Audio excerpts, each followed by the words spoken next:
many of us. Jonathan Pearce is a blogger, a teacher, a father of twins, that's why he looks so weary, a philosopher, and the author or editor of numerous brilliant books on topics of great interest to humanists and atheists. You'll see some of his books at the back there, and I'm sure they're available for sale, so I'll heartily recommend your having a look at those before you leave this evening. He has given us countless talks already, and we keep asking him back, because everyone really touches on a nerve on some aspect of our humanist approach to life. So will you please give a very warm welcome to Jonathan.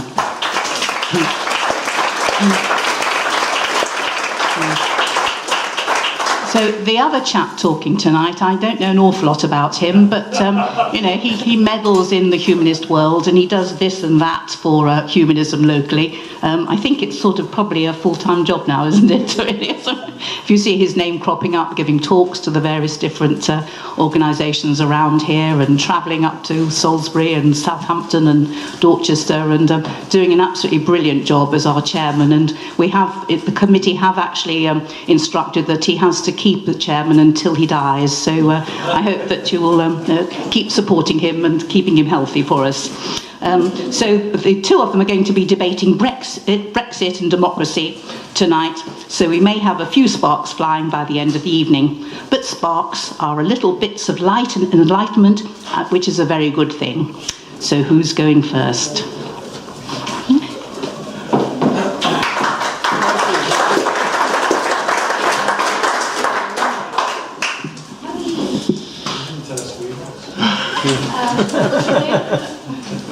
Well, my name's there, so I think you know who I am. Okay, well, it's lovely to see you studying the handout, and you're probably thinking, oh, there's quite a lot of economic stuff in there. I do want to tie this in with a little bit of economic history of the 20th century, and I hope it will all kind of tie together by the end of my talk.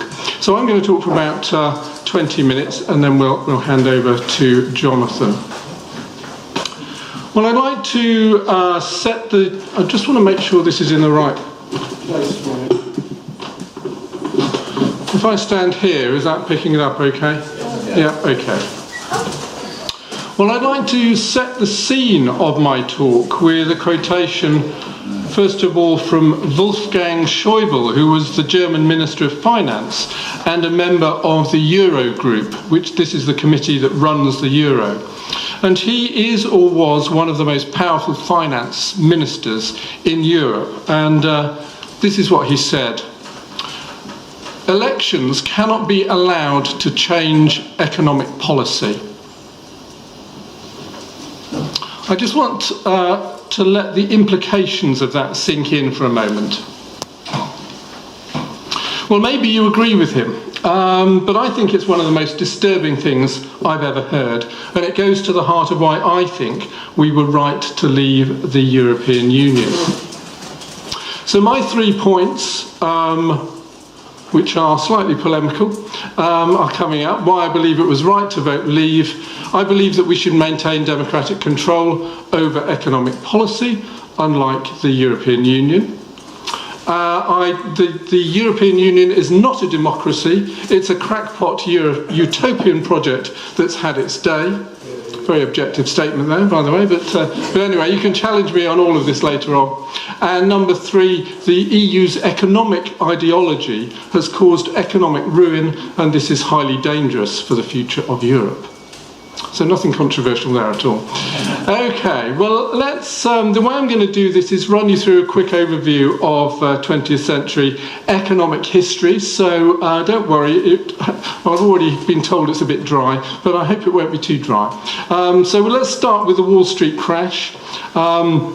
And I'll just say we haven't got time to get bogged down in debates over particular points. I'm going to be making some quite broad brush statements as we go through. I hope they're broadly right, but you can challenge me in the Q&A.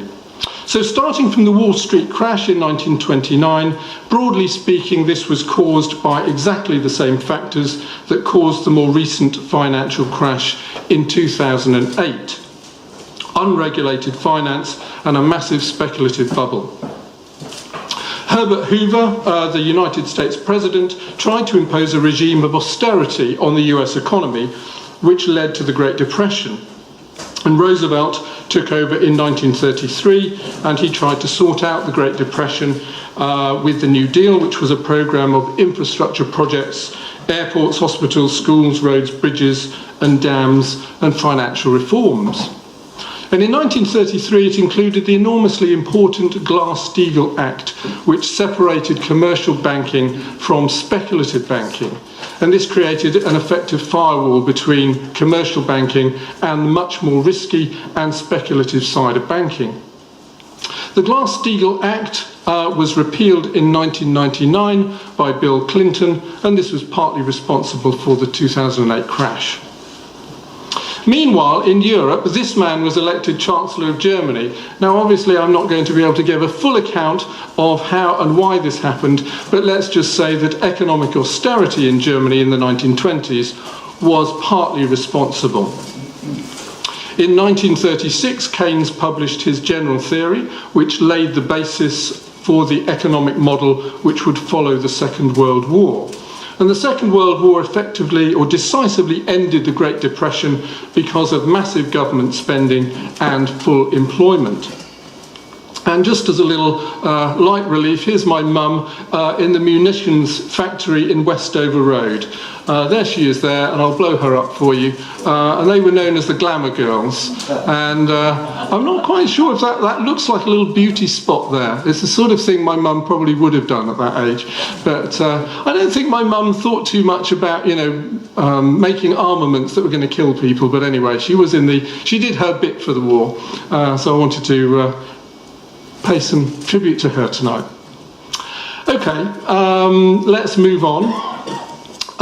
The national debt peaked at around 250% of GDP, much higher than now, of course. That where the red circle is, that's where national debt peaked in the Second World War.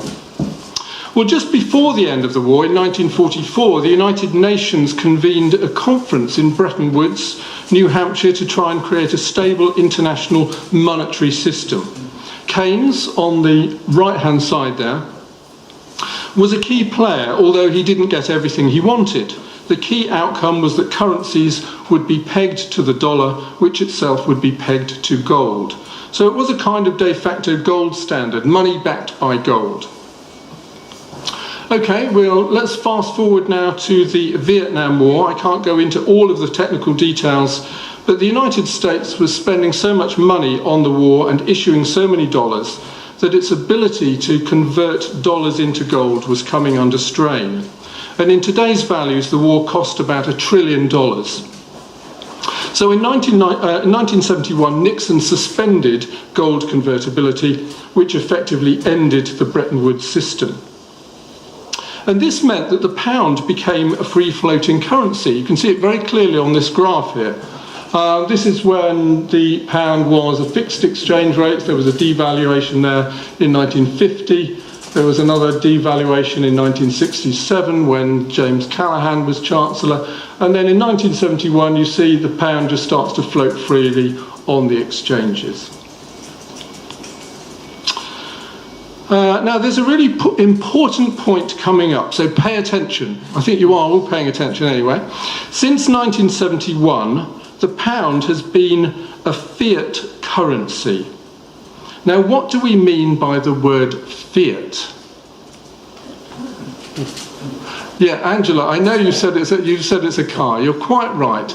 But what does the word fiat mean? A good Latin word. Yes. It doesn't have anything backing it. It's just that everyone trusts its worth sometimes. Nothing backing it, trusts its worth, yeah. And it means let it be. Let it be, yes. The good old Beatles song there, yeah. Well done, Simon. I think that's probably the most accurate answer I've had, so you can pick up your prize at the end. Not sure what it is, but we'll see what it is.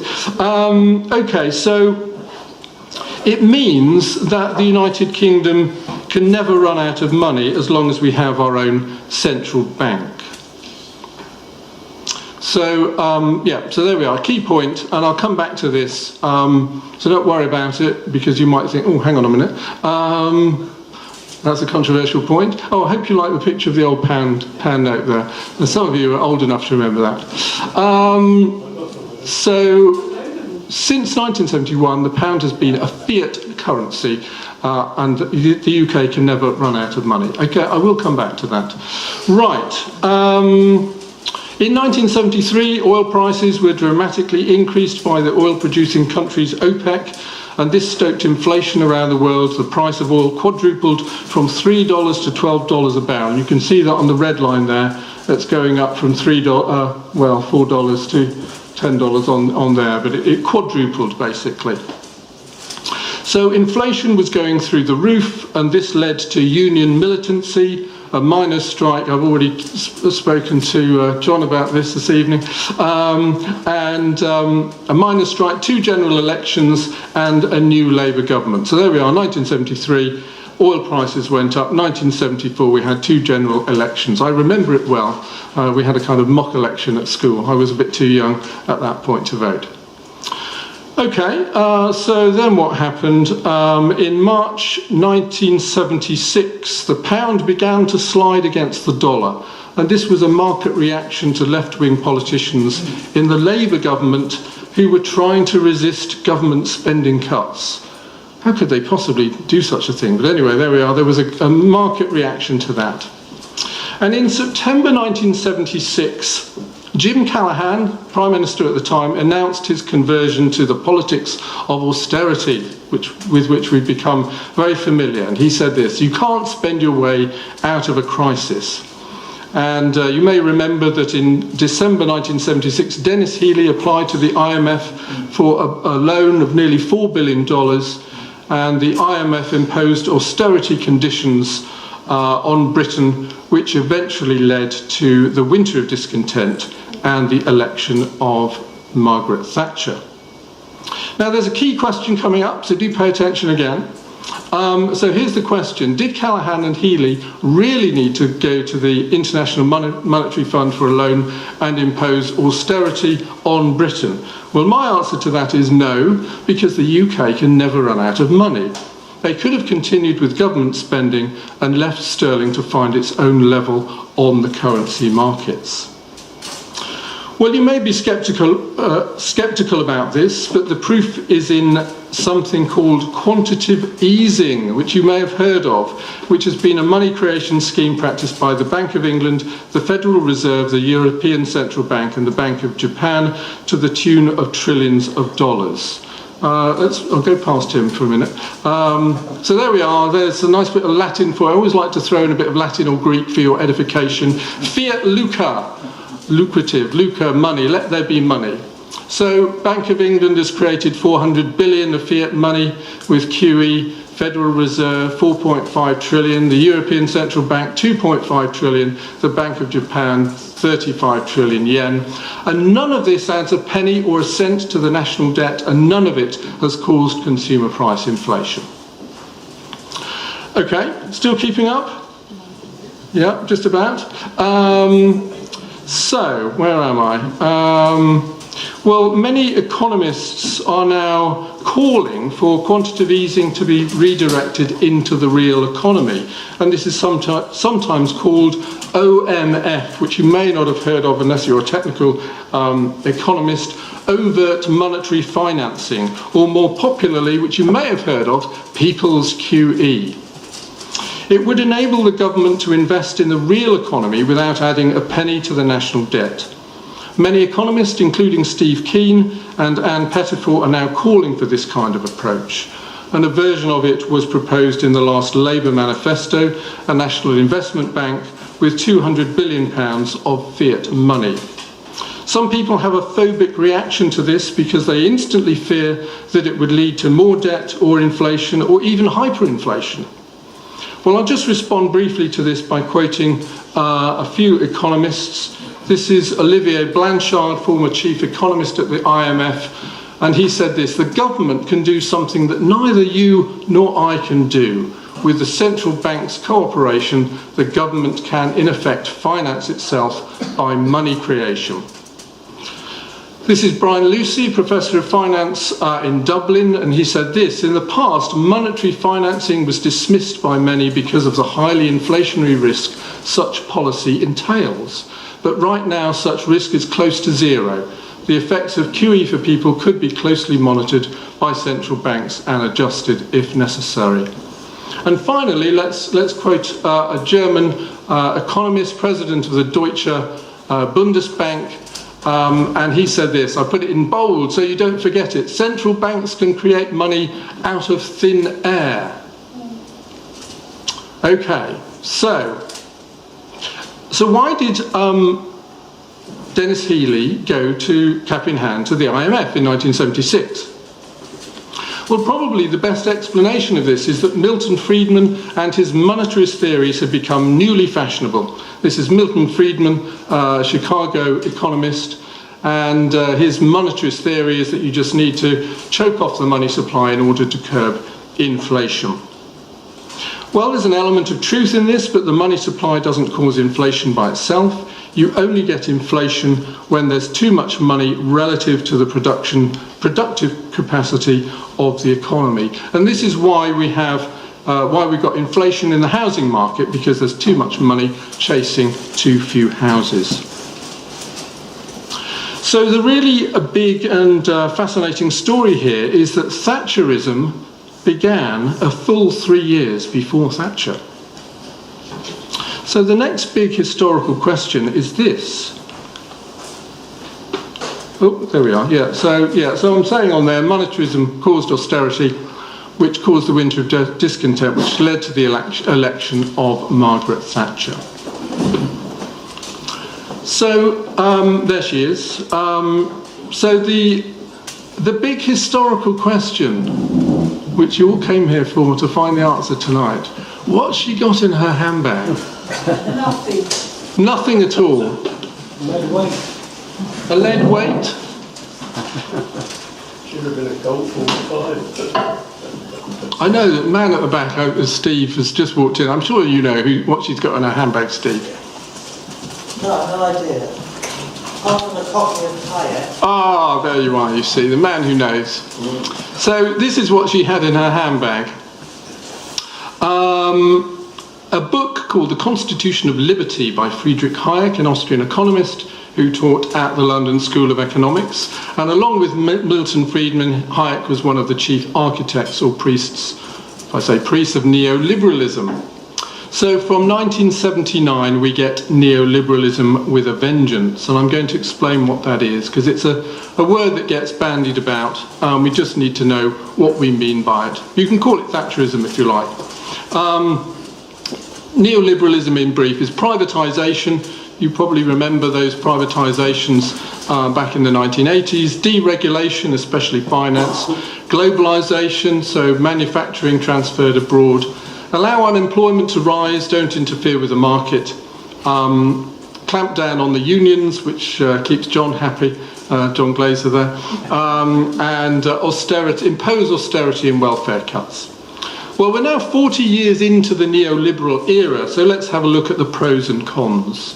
There's one more there. You depoliticise economic decision-making. So the Bank of England independence was an expression of that, which was brought in by Gordon Brown, you'll remember. Well, that's a really important point, that neoliberalism has this idea that economic decision-making should just be left to the experts, leave it to the technical experts, depoliticise it, as we saw at the beginning, Wolfgang Schäuble saying, don't let elections interfere with economic decision-making. Well, let's have a look at the pros and cons of neoliberalism then. There are some pros, I think. You could argue there's greater efficiency, more responsive to customer needs, cheaper goods from abroad, lower inflation, fewer strikes, lower taxes, especially if you are rich. But there are some cons, and I've left a bit more room for the cons side. Higher unemployment, greater inequality, more frequent financial crashes. There's no long-term planning really being done by governments who follow this neoliberal dogma because they believe in government stepping back really. unresponsive or relatively unresponsive to environmental problems. Those are called externalities. Political and media capture by wealthy elites. And it seeks to insulate itself from democratic process. Again, we're talking tonight about democracy and the European Union, which I will come back to in just a moment, don't worry, I'm not doing the wrong talk here. Everything driven by market values, including education, which I think you may agree is not been the best thing for education. No such thing as society, that good old quotation from Margaret Thatcher, which was ripped out of context, but I'll stick it up there anyway. Permanent austerity, particularly in certain countries in Europe, leading to xenophobia, leading to resurgent fascism, and even, I chucked in Donald Trump at the end there as well, just for good measure. You can disagree with any of these if you like, after I've stopped rattling on. So let's come back to the European Union. You'd be probably thinking, when's he going to get back to the European Union? Let's have a look at some pros and cons of the European Union then, just to be nice and balanced. There are some pros.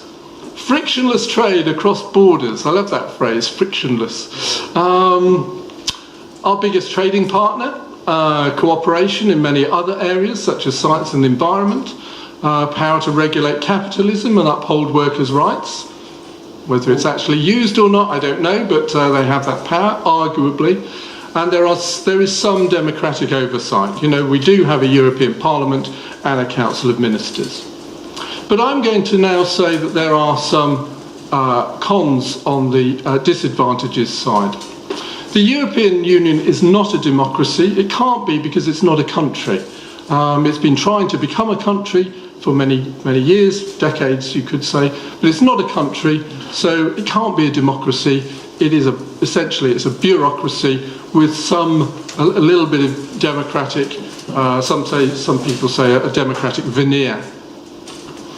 And this is the really important point, and this is why I've been banging on about neoliberalism, because neoliberalism was hardwired into the European Union with the Treaty of Maastricht in 1992.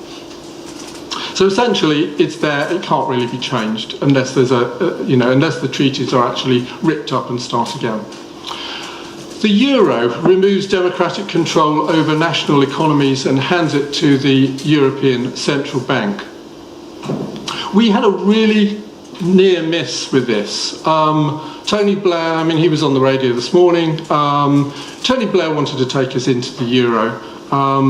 It would have been a catastrophe for this country if that had happened. Gordon Brown actually was the decisive factor and stopped Tony Blair from doing that. And it essentially gives up this power that we have, a central bank, and hands it to the European Central Bank, which is totally unaccountable and answerable to no one really except itself. The debt crisis in Europe has transferred wealth from ordinary people to banks. And these three organisations, the European Union, the European Central Bank and the International Monetary Fund, sometimes known as the Troika, they have crushed democracy in Greece. And if there's a little bit of anger coming into my voice, it's because I'm very, very angry about what happened to Greece, and I can't really forgive the European Union for that. There's massive unemployment in the Eurozone, particularly in Greece, and particularly for young people. It's been an absolute disaster for young people in many parts of Europe. And there's this idea now of permanent austerity in certain countries, and really dangerously resurgent fascism. So, why do I believe it was right to vote leave? I believe that we should maintain democratic control over economic policy, unlike the European Union, which tries to insulate economic policy from democratic process, and it's got its economic ideology written into the treaty so that it essentially can't be changed. The European Union is not a democracy. It's a crackpot utopian project that's had its day. I mean, I say that because really it's something that comes or belongs to the Cold War era.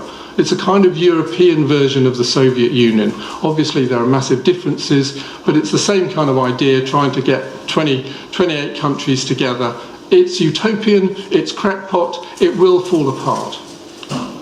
And the EU's economic ideology has caused economic ruin, and this is highly dangerous for the future of Europe.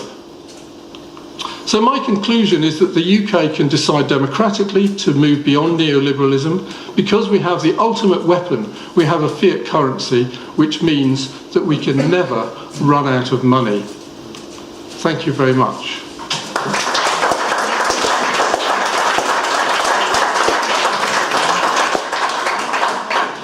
So we're just going to swap over the laptops. So if you just bear with us for a moment. I'm not going to win this because I didn't bring any pictures of my mum.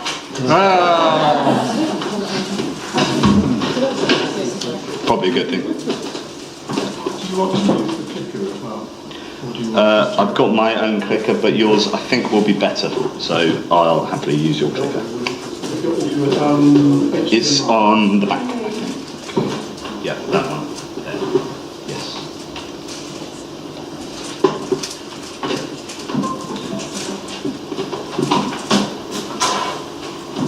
And if you've got USB, stick that in a USB. You talk politely amongst yourselves. What do I press? Just Yeah, just the one on the right. on the right. Okay. So, can you hear me all right? Wow, it turns out that I think we agree on heaps to do with neoliberalism. I have written blog posts longer than your arm on attacking free market economics, but I wasn't expecting to come in here and talk about that tonight. So I have plenty to say on it, and disagreeing obviously with some of your conclusions there, but I won't go into that. I'll talk about my stuff first, obviously. So I'll start with a bit of Winston Churchill. Just because he said the best argument against democracy was a 5-minute conversation with the average voter.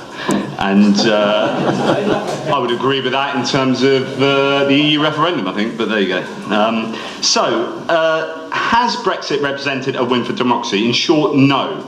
We have a representative democracy whereby we democratically vote for a local MP to represent us in Parliament by voting on issues on our behalf. Issues that are often too complex for us to become experts in any meaningful way. We voted for MPs who overwhelmingly supported Remain, and the referendum was only an advisory referendum in the EU about the EU. So if we talk about representative democracy, I think we missed it. We missed something there. And being advisory only at the beginning, I think there were heaps of issues with that. It was not legally binding, and the government have taken it to be so. One of the most important variables that contributes to making sound decisions is information. So that would be good information. And this seems to have been in short supply over the referendum period. This can be partly explained by having an appeal to an unknown future, right? We were making predictions about what would happen after the referendum.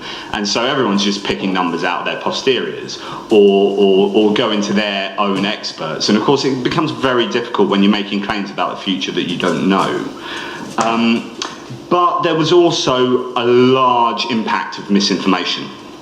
We live in a society that is controlled by the media. For example, there are some 8 or so right-wing newspapers, the Sun, the Times, the Daily Mail, the Express, the Telegraph, the Evening Standard, the Financial Times, and there are only 2 left-wing newspapers, the Guardian and the Mirror. Just 2 individuals, Rupert Murdoch and Lord Rothermere, controlled a staggering 52.2% of online and print national news publications in the UK in 2013. And over 3/4, 77.8% of the press, is owned by a handful of billionaires.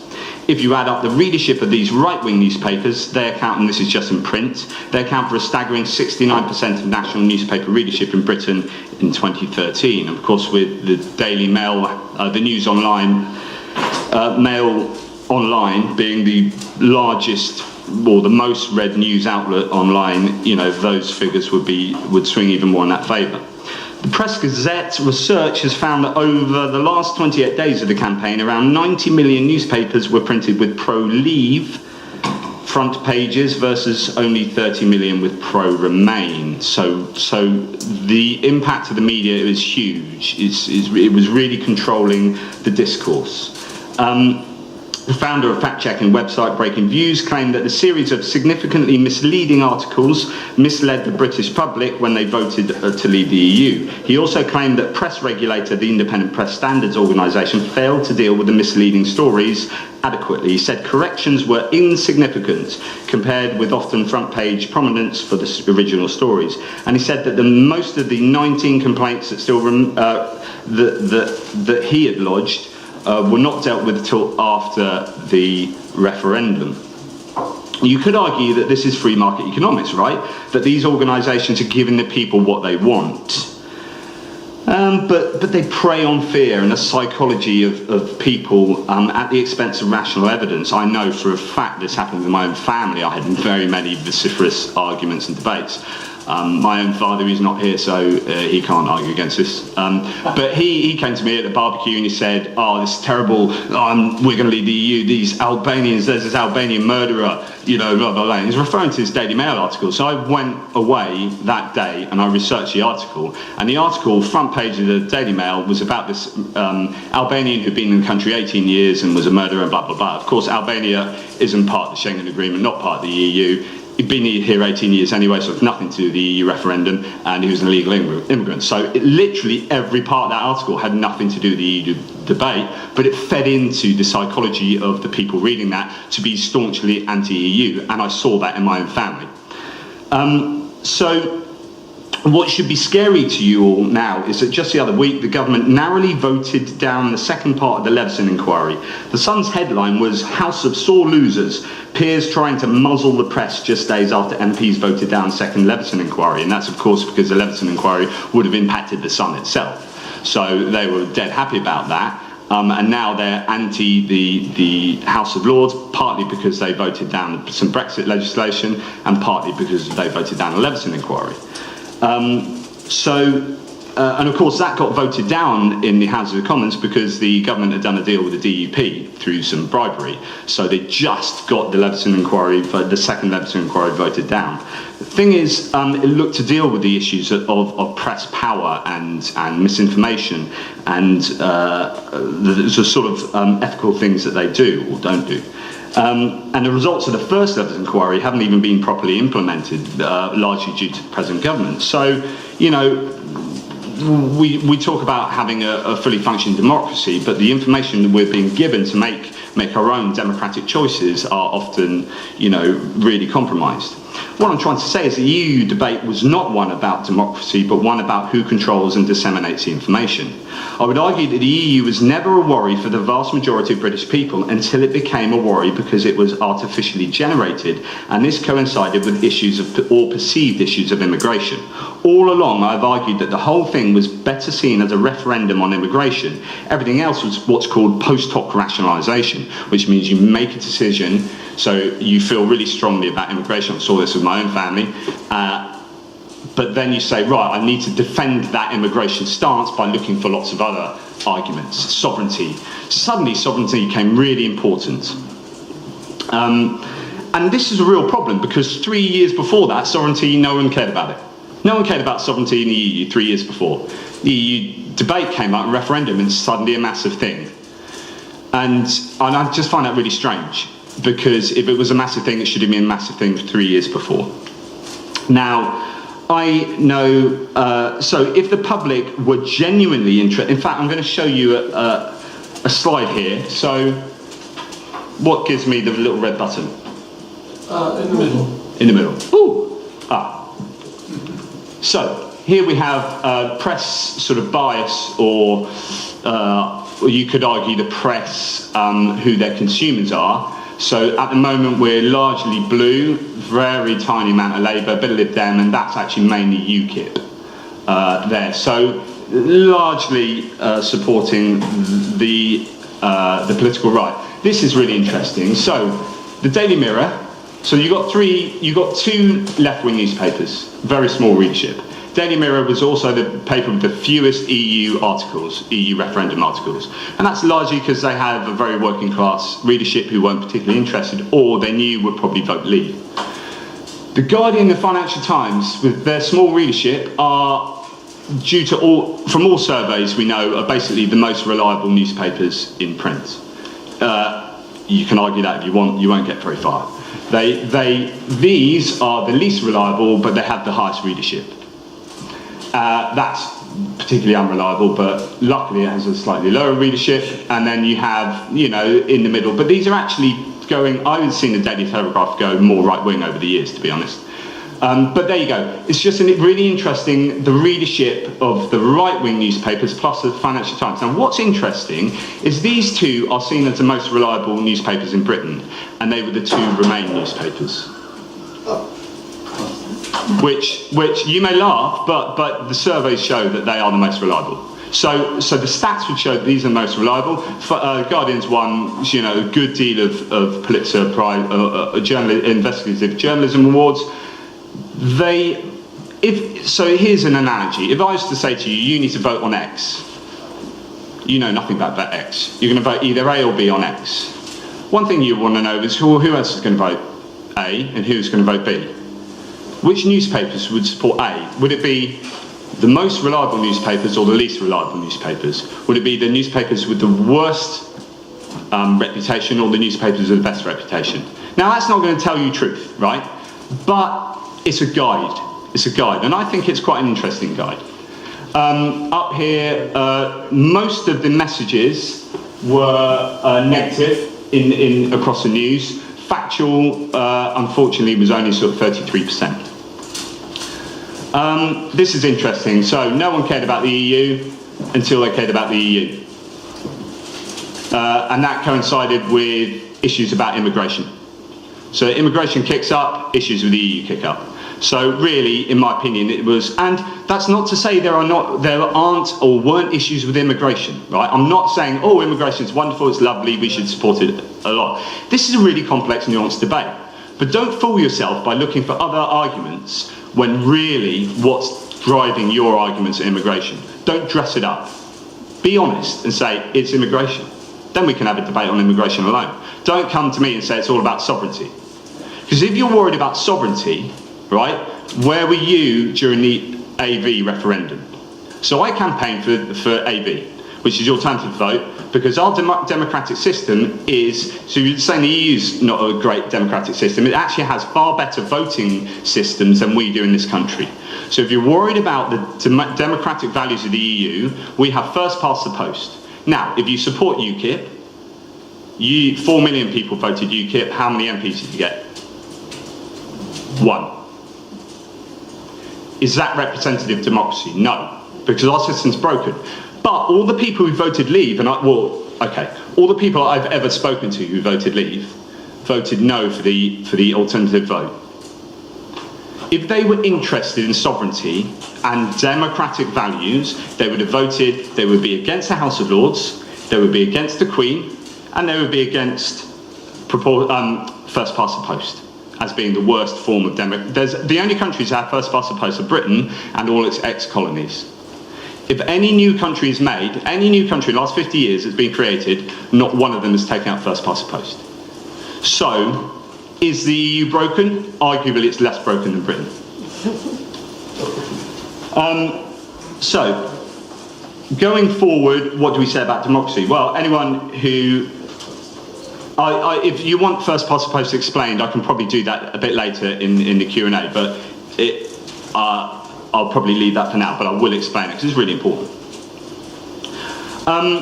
So, going forward, what can we say about democracy? Well, anyone who voted Leave is, so it is claimed, interested in democracy and sovereignty and self-determination. By extension, then, they should be all good and well behind Scottish independence and Welsh independence. Heck, where is the line of demarcation? Should you not allow self-determination of any entity that wants it? Cornwall, Yorkshire. It's difficult to establish a line around the UK coast, but not within it. After all, that line is merely an accident of history, as are all lines of national demarcation. We are humans. We like to draw lines in the sand, but we're humans. For me, the future challenges are those of international collaboration. I'm an internationalist, and in this regard, I feel really strongly about this, and I don't want to continue to see the regression into nationalist politics that we have seen in the UK, and we are seeing in Poland and Hungary. And what's interesting is those nationalists, David talked about the rise of fascism, that is against the EU. Those fascist groups are anti-EU groups, and they are arising through national democracies. So I don't know that you could bring that into being the fault of the EU at all.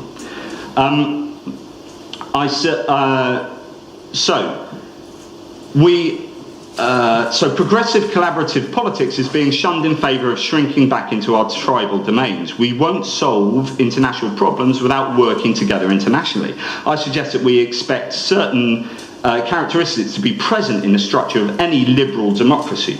They should be representative, transparent and accountable. If these characteristics are present in the democratic institutions,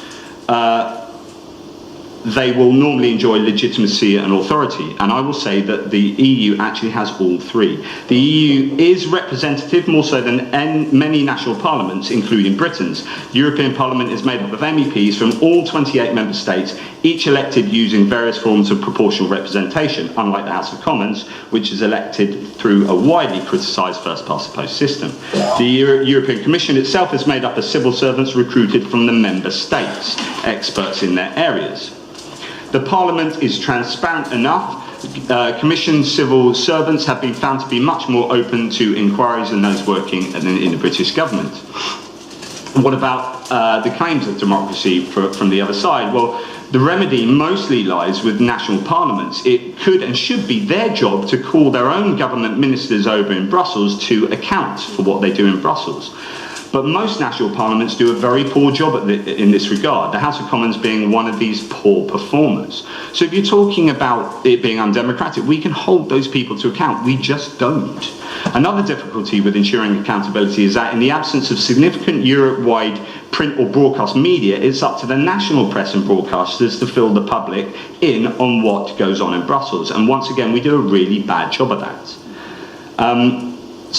But there are opportunities for direct citizen involvement in EU matters. Citizens can lobby their own MEPs or all MEPs if they wish, and it is often individual complaints from citizens that lead to groundbreaking legal judgments in the European Court of Justice. If an EU-wide petition attracts 1 million signatures from across the range of countries, the European Commission must bring proposals about that subject before the European Parliament. The European Ombudsman also helps individuals pursue grievances which might involve maladministration by the EU officials. So it is accountable.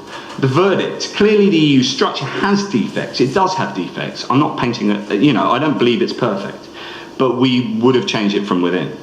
Has defects when assessed by the normal standards of Western democracy, but I would argue that the British Parliament, with its unelected House of Lords and an unrepresented House of Commons and an unelected head of state, in terms of the balance of political parties to votes cast, is even less democratic.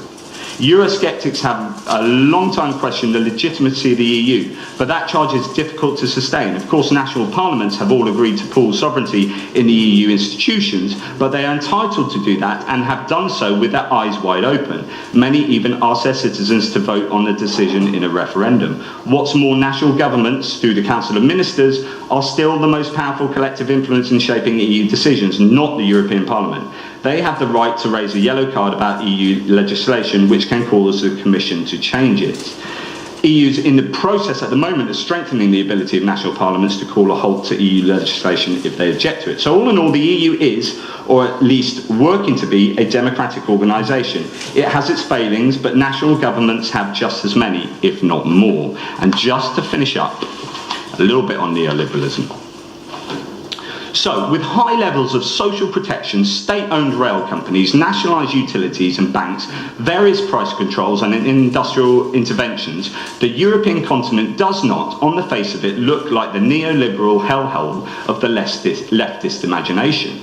So actually, here's someone on the left, I think probably, politically on the left, attacking the EU, which is actually absolutely legitimate on account of it being neoliberalist. But what's interesting is, if I ask any Brexiteer here, what's your problem with the EU? Regulation would be one of the top ones. So regulation is the opposite of neoliberalism. That is where the government says, you're going to do this, you're going to do this. And the reason they do it, I could go back and refer to David's PowerPoint. He mentioned something called externalities. That is super, super important. I can explain that later. But basically, the only way, I'll explain it now. If a company is making a good, right, and it pollutes a river, That is the cost of that polluted river is in the cost of cleaning it, right? And the cost to the environment and the cost to death of animals. So the cost of cleaning it falls on the taxpayer, because the taxpayer pays for the government to go and clean that river. So the company make their good, they make a load of profit, but they don't have to clean the river. So what happens? They get fines. So who steps in to fine them?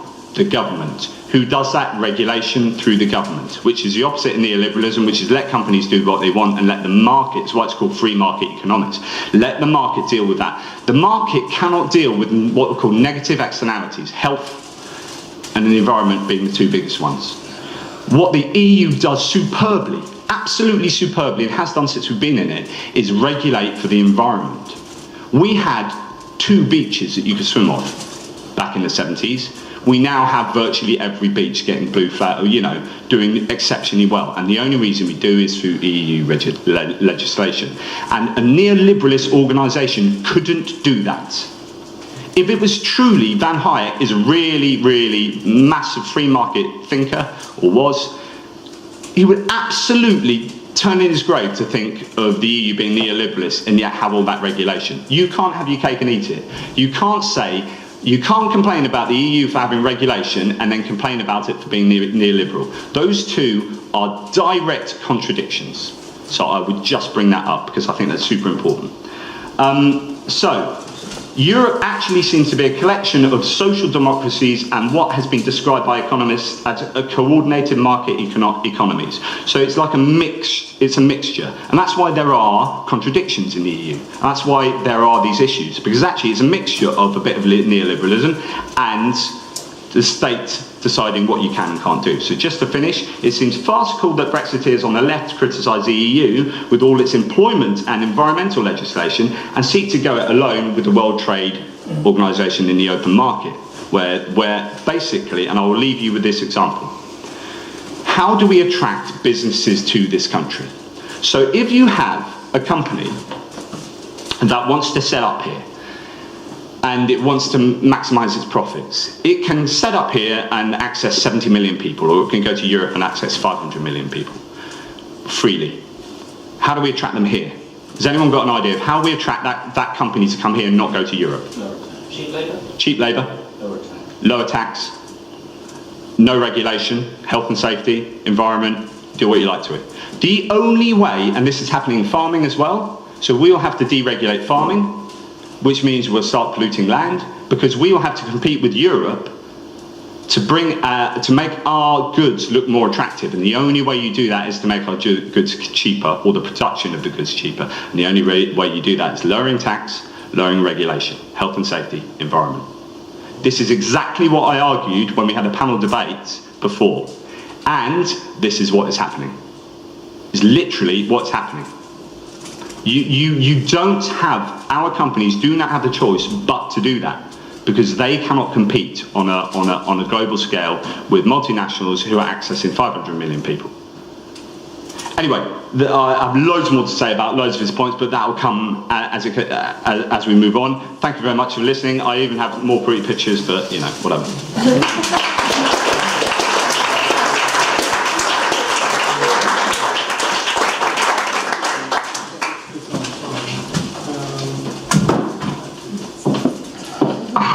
So we'll open it up to questions. Can I have a volunteer, someone to carry a mic around? Oh, thank you very much indeed. No, actually, firstly, we're going to just have a little bit of Oh, are you? Oh, right. punch up. And then we'll Right, get sorry. arm wrestling.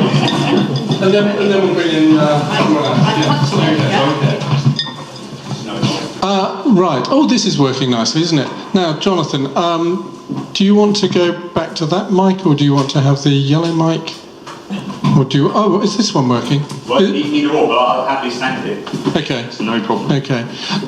Shall I respond to one or two of your points, first of all?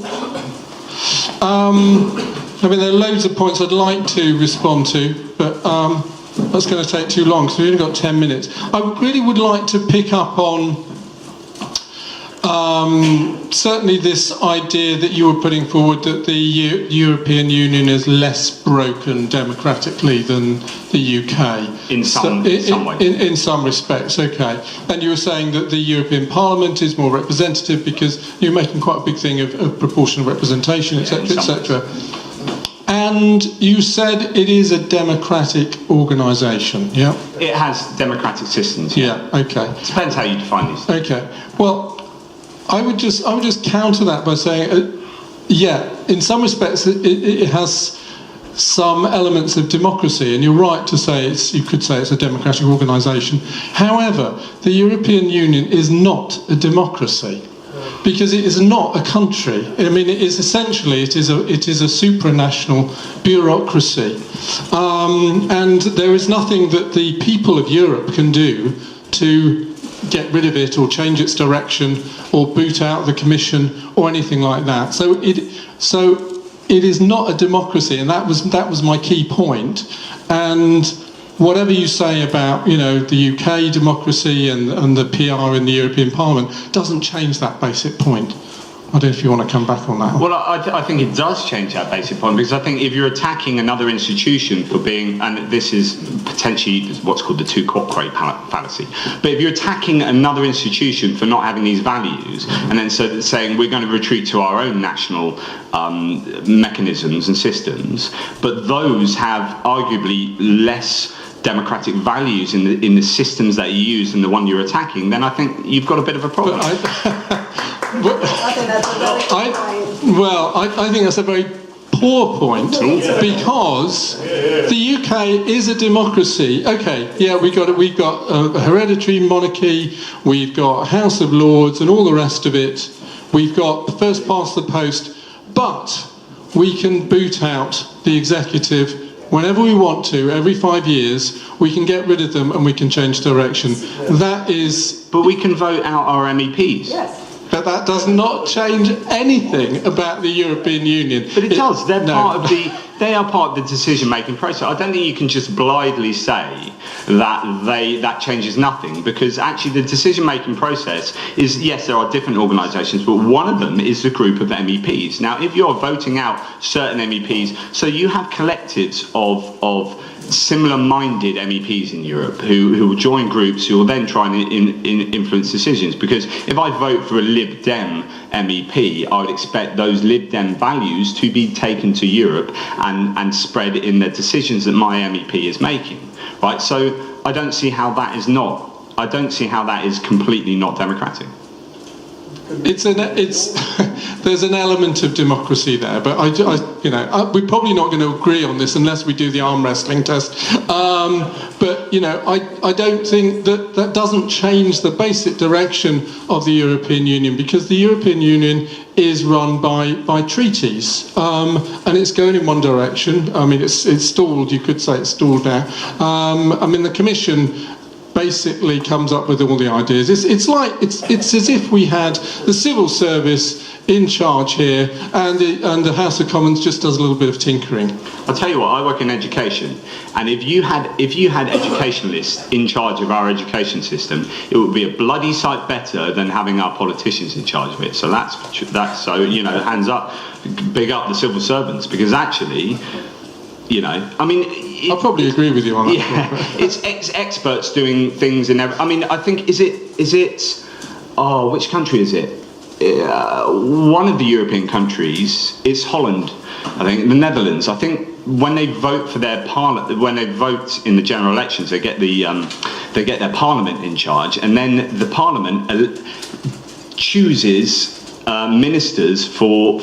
So they'll go into the justice minister will be completely non-partisan and unaffiliated, and will be a civil or someone who has absolute expertise in justice, who has the ability and is the best person for the job, and they elect that person to do that job. And actually, so I think we hold up democracy, this idea that I vote for someone, they get in, that's perfect, as being the perfect system. But actually, there are loads of other systems that have advantages over that democracy. And especially if you've got first past the post. Okay, I'm not saying it's perfect at all. I mean, on the point of experts, I mean, the really worrying aspect here is when we start talking about economics, because we're all beginning to realise now that economics is actually a branch of theology. So you can have as much expertise as you like in economics, but it's still effing nonsense. Most economics, as it's taught and practiced globally, because it's been taken over by neoliberalism. So that's the kind of problem with experts that we have in the European Union. Well, I think things get polemic. So neoliberalism is on this side and communism on this side, right? And Britain has, over the last 50 years, sat nicely in the middle in what economists call a mixed economy. We have a mixed economy, which is, yeah, we let the capitalism do a bit of work, but we rein it in when it gets a bit crazy, right? And actually, I think that's broadly what the EU is, which has neoliberalist tendencies, which is capitalism is the only system that's shown to work and give growth. But it's also unfettered, it's really dangerous and leads to massive inequalities.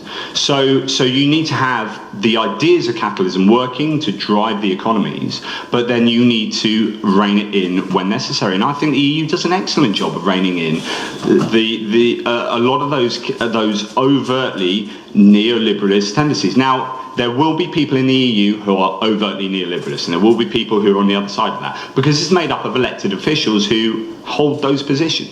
And if you vote for your MEPs, all of your MEPs who are on the right-hand side of the political spectrum, who believe capitalism is a way forward, you will get an EU that reflects that. Okay, I'm going to agree with you on a little bit of what you said, because, I mean, you were saying that the EU regulates superbly for the environment example. I mean, I'm not going to disagree with things like that.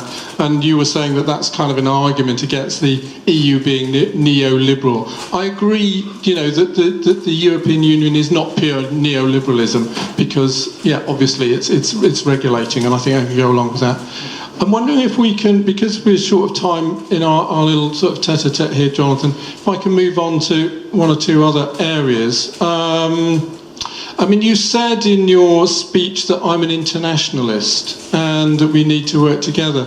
I agree absolutely. But, the word international requires us to have nations. So there's kind of contradiction in what you're saying. We can't be international unless we have nations. So, so we shouldn't be dissing nations and saying, well, let's get rid of nations and just have a supranational organisation, bureaucracy running things from Brussels by these so-called experts. That's doing away with nations. But we do have nations. I mean, that's being descriptive. I'm an internationalist because presently we have nations. Right? I'm not saying I don't believe in nations, and then right. No, I have to work with what we got. What we've got is nations, and I believe we should work really closely with each other, collaborate, and actually form moral laws. Regulations are moral laws, right? So I'm a big fan of that. However, when I get my real philosopher's hat on and think to the future and think what will the world look like in 10,000 years, I don't think it will look like a collection of small nations. And I'm not sure. You see, we like tradition, right? And so you think of identity. This is all about identity. Remain, Ramonas, they're a group there. Brexiteers are a group there, and everyone hates each other. We draw a line in the sand. Rah. It's identity. We go tribal, and all nationhood is an extended form of tribalism. So maybe because that's ingrained in humanity, maybe that will prevail over time. But I think really going forward, you'll have a one world order of some variety, because that is the only way you will solve global problems. I don't want to live in that world, Jonathan. That sounds absolutely horrifying. But one world order is basically a totalitarian state. No, it's not. No. I did not say that at all. But that's what it would be. We have a one nation order here. Is it totalitarian? No, because... Well, what's the difference? Or it's just orders of magnitude. That is not fair. No, it's too big. It's too big. Democracy works at these... I mean, it is about size. Size matters. Well, let's let Scotland go their own way. Democracy works at the size of the nation. It doesn't work at the size of 28 nations kind of trying to crunch together. It's too big. I mean, the United States is a country. It is a country. Just like Soviet Union. Historically, it is a country. But the European Union is 28 different nations. But why do you defer to history? Because to me, history only means something in what we can learn from it, right? Things shouldn't exist just because they historically did. Okay, because otherwise we'd still have slavery. Otherwise we'd say slavery is great because we've always had it. You know, this nation is great because it's always been there. Well, why can't we lose Scotland? Why can't we add another country? Why can't we just get a bit bigger, smaller? Do you know? Don't let history dictate the way that you go forward. No, all I'm saying is that democracy works at this size, or the size of a country, rather than trying to get 28 countries together. But actually, that's what we already do. I mean, literally, that's what goes on. So you have different trading blocks around the world who will be loosely arranged in other ways as well. We have the Commonwealth. Humans have carved up the globe in all the ways that are advantageous for them, right? And that's what we do. So can we do that in a way that's advantageous for all humans, and can we do it in a way that's sustainable for the environment? And if you have countries that don't adhere to those blocks of countries, then they end up being able to do what they like. And that's why you can go and blow up or trawl fish or do this and do that, and destroy the oceans that allow us to live. Now, unless you're going to get together, you can only morally obligate someone to do something if you have some kind of say in their democratic system, right? Which is coming together with them. I mean, I do agree that we do need international cooperation on those things. So, I mean, I would want to see, the EU as it's constituted, dismantled and rebuilt, in that kind of way. I don't necessarily disagree. Okay.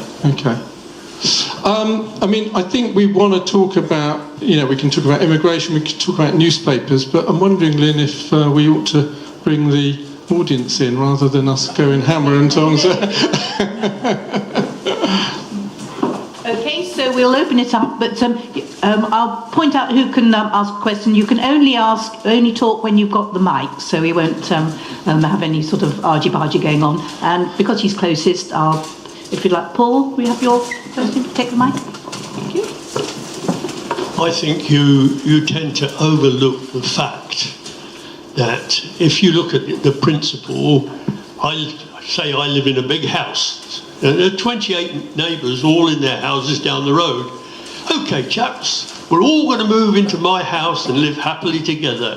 They've all got different customs, different religions, different ideas, different financial basis, different ways of operating business-wise and everything else.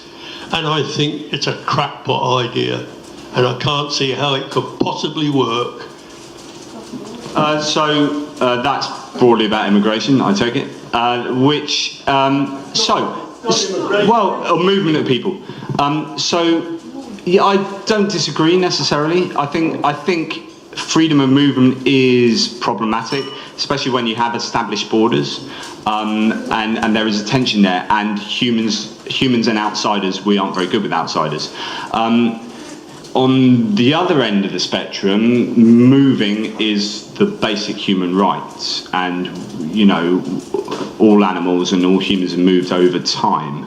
Is only actually since relatively recently, like 300 years, I think, since nationhood's really come in as an official thing. So when we started drawing lines in the sand and saying you can't move here, that's a really, really recent thing.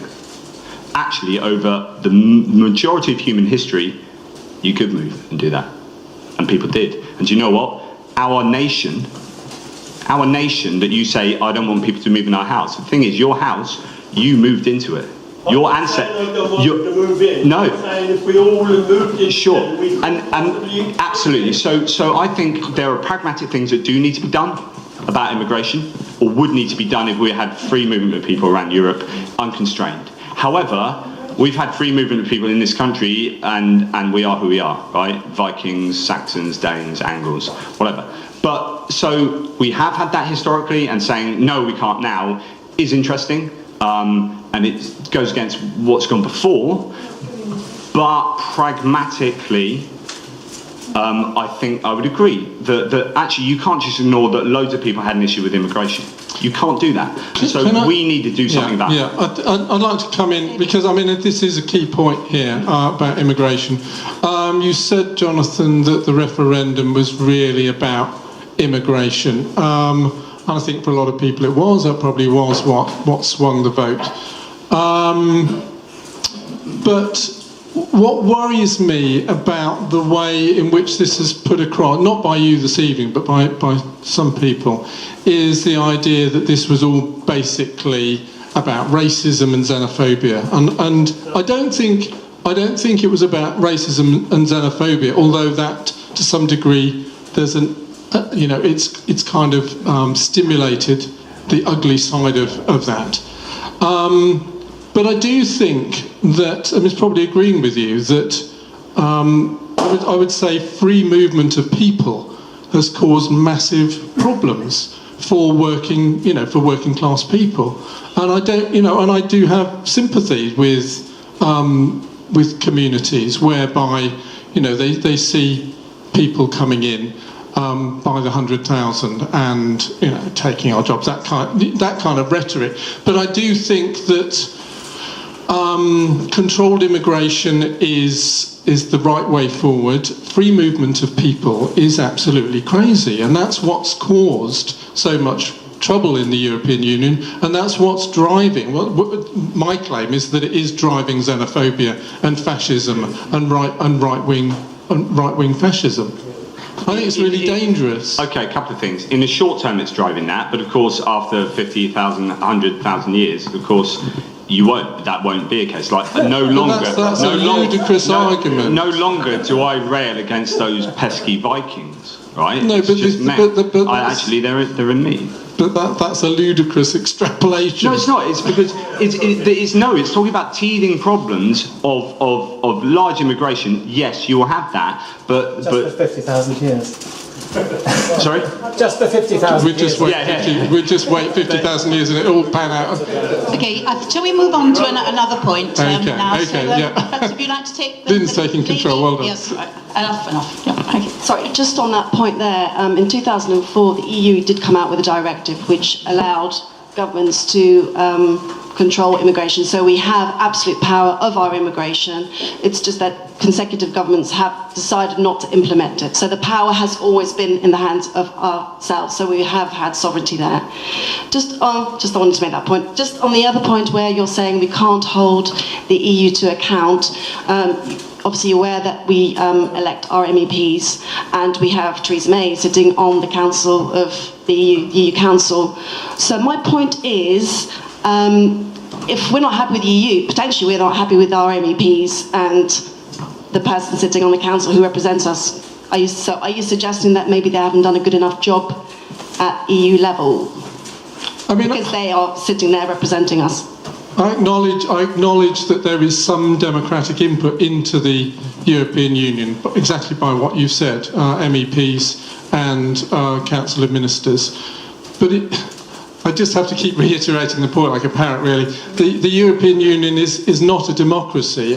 Because we can't change the direction. Fundamentally, we can't change the direction of the European Union. It doesn't have elections every 5 years whereby we can basically change the administration or the executive. It just keeps going on the basis of treaties. So it's not a democracy, even though it has a little bit of democratic input. Just on that point, we didn't actually vote for Theresa May, but she's sitting on the council. So what's going on there then? Well, that's just the way our system works, and I'm not. Democratic then, isn't it? Slightly broken democratic system. I'm not claiming that our system is perfect. But then we don't have to vote. We never vote for a prime minister in this country. We vote for our MP. By the way, does anyone not understand? Does anyone not know what first past the post is? Put your hands up if you don't know what it is. I don't know what you mean. Okay, only one, so I don't know if it's worth explaining. I'll do it really quickly.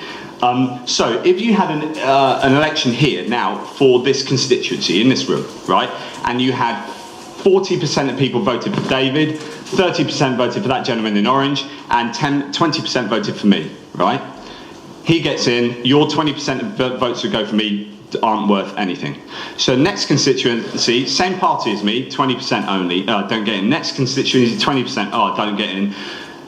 all through the country that happens. You have 20% of all the voters in Britain voted for my party, the Awesome Party, right? 20% of people in the whole of Britain voted for the Awesome Party, and because they didn't win in any given constituency, they have no MEPs. So the representation of 20% of the country does not exist. They are not represented in the democratically elected parliament, supposedly democratically elected parliament, running the country. Therefore, the government do not reflect the wishes of 20% of the people. And actually all the other people who didn't vote for David or his... So other systems to deal with that are you get a second and third vote. So your preferences are taken into account. There are loads of other alternative voting systems, but the first past the post is deeply undemocratic, and it's why the Liberal Democrats have fought for it for years, because they get something like, I can't remember, 20% of the vote, and they get something like 5% of the MPs every time. So I've just realised I've got a yellow mic. It's a Liberal Democrat mic. I shouldn't have it, but that's why. So first past the post doesn't really work. It always does. Okay, another question at the back there, yes? Yeah, if we'd have AV now, we would have a coalition with UKIP dictating our policy to whoever they'd form the government with. That's the will of the people. So well, it's not really, because the vast majority of the people wouldn't want that. So that is the downside of proportional representation. I agree, it's a downside because you don't like UKIP. Or if you've got a fascist party which holds the balance of power, and there's always a temptation for one of the two larger parties to have to cave in to what a more extreme party is saying. That's the well-known downside. So I think the whole argument about the representation is more nuanced than you're making out. I'd also ask you, Jonathan, who is the best economist in The Guardian? I would say it's Larry Elliott. He voted Leave and made arguments for that. I would say Chang, Arjun Chang. Well, yeah. Okay, he's great as well. But just the point, there's always been a left argument for Leave. Yes, Corbyn, MacDonald, Tony Benn, we were always worried about sovereignty. Yeah. So I entirely agree with you that this election the referendum, we may have voted Leave for the wrong reasons. But that doesn't mean, when David puts forward good reasons, that they should be rubbish due to the inconsistencies in the situation as a whole. And finally, for the European Union now, they've got to become either a one-state federal democracy, or they're not going to function. The quantitative easing is being wound down. Economists now think this is going to cause further problems in the European Union, with the central bank as being the only institution that's been keeping the European Union afloat. And so, it's not going to remain as it is. It's either going to fall apart or it's going to have to move towards a federal state. And I don't think within Germany that the German people are prepared for that degree of fiscal transfer to the periphery. So there's no decent solution here. And I just think we need to have a more nuanced debate. I absolutely agree, actually, because I think, and this is what I said to David before the debate, is that people are all or nothing. And what happens is they believe really strongly on one thing, and then they adopt all the other arguments, even though they didn't really believe strongly about it, but they end up giving pretty weak arguments. And it's all or nothing. Whereas I will say something like, and I hope that's come across, which is immigration is an issue. It's an issue because people think it's an issue and believe it's an issue, therefore it's an issue. The economics of the EU are at times contradictory, but I think that can work in the long run. And I have a nuanced approach. There are problems, but I prefer to fix them from within. As far as going into coalition with the UKIP, although I'm obviously not a big UKIP fan, if that's the will of the people, that's the power of democracy. You can't on the one hand say, we want democracy and the EU's rubbish of democracy, and then 4 million people vote for the UKIP and say, well, I don't want them in coalition. But yeah, that's what they voted. That's what we should have had. Now, I don't think we should have had it, as in, I didn't want it, but that's me. The UKIP voter did want it. Why does my opinion trump theirs? Okay. Trump. Gosh, I have the mic. So many things to say, so little time. I was going to make a point about democracy, but I'll spare you that. I think I'll make a point about currency. This is within the context that I think our embedded relationship with Europe is part of our national resilience, and I think we throw it aside. We should throw it aside with a great amount of caution. If we focus on currency, David put up a chart, and what he actually showed, of course, was the deterioration of the sterling rate against the dollar from $4 to the pound before the Second World War, down to 133.5 today. And although you can tell a lot of tales around that, it reflects, broadly speaking, Britain's declining importance in the world and our declining ability to trade and our declining ability to pay our way, which has been happening consistently since 1900. Paul, I just want to butt in there, because I mean we're still 5th or 6th largest economy in the world. We're not a tiny little insignificant country. That's absolutely true. We have enormous wealth because we had years of slavery and industrial revolution and a valiant. We're still in the top 10 history. We are in the top 10. That's not my point. If we come to currency, you did make you were quite forceful in explaining the significance of a fiat currency. And I absolutely agree with you, it's a lot more flexibility within certain tolerances. But I would say in passing that probably the Argentinian peso and the Venezuelan bolivar are probably also fiat currencies. And although you may be able to print as much money as you like, in extremis you certainly can't buy what you want with it. And I think, we'll try and come to the point, when the vote took place, our currency, the trade-weighted depreciation fell by 10%, 12%, 14% at different times.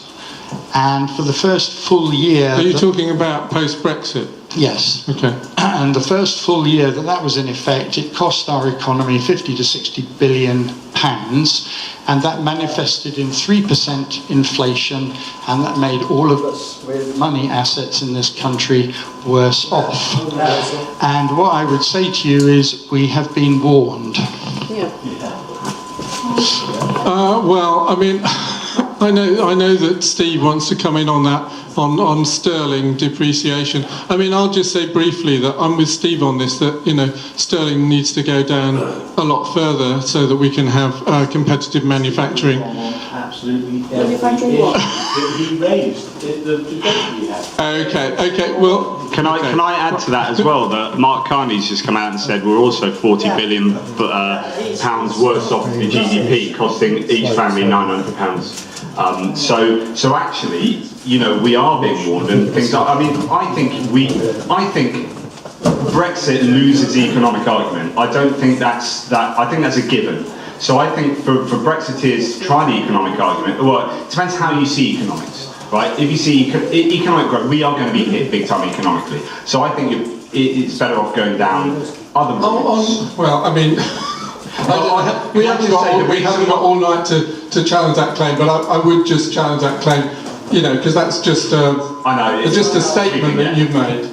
Can I just briefly... I just answered one thing he did say, which is we are the 6th biggest, and he didn't hint at this, 6th or 8th now biggest economy in the world, largely due to the Industrial Revolution, which was driven by protectionism and the use of our colonies and nicking all their resources. So I would be really wary about saying how wonderful we are, because we are wonderful on the back of being a colonial imperialistic state that went around the world sticking flags in countries and using their resources, and then making protectionist rules that stopped India competing. So we nicked their stuff and then stopped them competing with us. So that's not the way that... Just be warned. Just be warned. That's not the way trade is going to work in the future. Hi. Hello, can you hear me? Yes. John, a lot of David's argument was about neoliberalism and the economic argument. I don't think you really have addressed that at all. You've said that there are some protections, which is true in the European Union, but what you haven't addressed is the devastation that David pointed to that's happened to Greece and southern Europe generally. The huge unemployment and so on. I mean, I speak as someone who voted Remain, but I think that those arguments are very strong, and they do need to be addressed. Yeah. Well, this is what I say about having a nuanced approach, is that the EU handled Greece really badly. Just like our government is handling austerity really badly. You know, democratic organisations still don't do perfect things all the time. And the EU will have made bad decisions and done bad things. Like Britain has done bad things. And we presently are still doing bad things, politically speaking, in my opinion. So yes, I think we could have dealt with Greece a lot better, and I think Germany had a part to play and the central bank in the horrors that happened in Greece. But that's sorry, Jonathan, but that's the way the EU operates. I mean, you've got people like Mario Draghi, the chief executive or whatever he is of the European Central Bank. The people who are in charge are neoliberals, and they're never going to let countries like Greece democratically change the system under which they've been ruined. So, I mean, you know, when people say, "Oh, well, it's not perfect," I find that incredibly, well, not personally insulting, but it's insulting in the sense that to say it's not perfect, it's been absolutely catastrophic. The way the European Union, and the fact that the euro means that countries do not have that safety valve of their own currency anymore. Sure, we didn't have the euro, by the way, so just on our leaving Brexit... It was a close-run thing. Yeah, but we didn't have it. But I just think it's interesting that yes, that was a pretty catastrophic thing that happened to Greece. However, but it's not in the past, but it's still I know, but if you think the EU isn't going to learn things from that, if you think the EU will let that happen again, they will just fall apart. When you said it's carrying on, it's just carrying on. Yes. when you said you know, the EU will fall apart. The EU will fall apart largely because we've left it, and that will give permission for other people to do so. It will fall apart. Do you think the EU... It will fall apart because it can't go forwards and it can't go backwards. It's actually stuck in limbo, and it's actually in stagnation and in an ongoing Great Depression. Yeah. Okay. Why is it? Well, you need to justify that. Okay, it can't go forward to federal union, which was what a common currency needs. It can't do that anymore because there's too much anti-EU sentiment. It can't go backwards, which is what it kind of needs to do. It needs to actually, the euro needs to be dismantled. I mean, effectively, that's what's going to happen. It will do whatever it needs to do to survive. That's the nature of anything, right? Otherwise, it won't survive. But when the euro is dismantled, to be honest, that is the end of the European dream, the European project, as it was conceived by the founders and by people like Delors. Okay, so leaping in quickly, with my mum is trying to seize the microphone from me, but I'm resisting for a second. As a sort of aspiring internationalist, I was very disappointed at the narrow Brexit vote. I quite agree about the media bias that by the billionaires and the dodgy UKIP financiers. But a very quick question for each of you, you know, in terms of the issues, you know, just sort of short stuff. I mean, for David, can you be sort of hand on heart there will never be in the future another European war? Because that's all our history up to now. And you're saying, oh, it's just a utopian project. Well, it's worked so far. The European Union. There's a question on the other side as well, which is, I'm sort of sneaking in too, and for Steve, I mean, is the euro sustainable? Is it sustainable? So it's those two questions. Okay. I mean, I said in my speech, Simon, that the European Union is highly dangerous for the future of Europe. It's the European Union with its neoliberal ideology, which has created permanent austerity certainly in states like Greece and southern countries. That is what is stoking xenophobia and fascism. That's why you've got Nazis in the Greek parliament. So it's the European Union which is bringing the dangers actually closer to hand. That's like saying we empowering Nazis. What do you mean? Well, you can't say that the EU is well, I've lost the plot now, sorry, but I mean, really... You disagree with me, Phil? Okay, that's fine. I was going to bring this in earlier, actually, which is, you talk about, oh, it's terrible about Greece and this and that, and yes, that there are some really sticky wickets, but don't forget that we've had the longest period of international peace in history. Don't forget the absolutely incredible things that we should not take for granted, in that the amount of international peace in the EU is unknown of in the history of humanity. Right? That is, it might not sound good, and there might be mistakes that get made, and the Eurozone might be up against it economically and structurally, but perhaps that's a price worth paying for the saving of human life. I don't know, but we are experiencing a great period of correlation is not causation, as you know, but we can argue. We'd have to argue that point. Simon had a question for you about the euro. Perhaps you want to answer that. Is it sustainable? Oh no, I said perhaps there needs to be some structural changes, and certainly I think the challenges to the EU as it will be going forward will be the Eurozone and Greece. I think those are, and how the EU deals with some of the smaller nations in power and population, and with the economics when it goes wrong. So I think there's work to be done. Okay.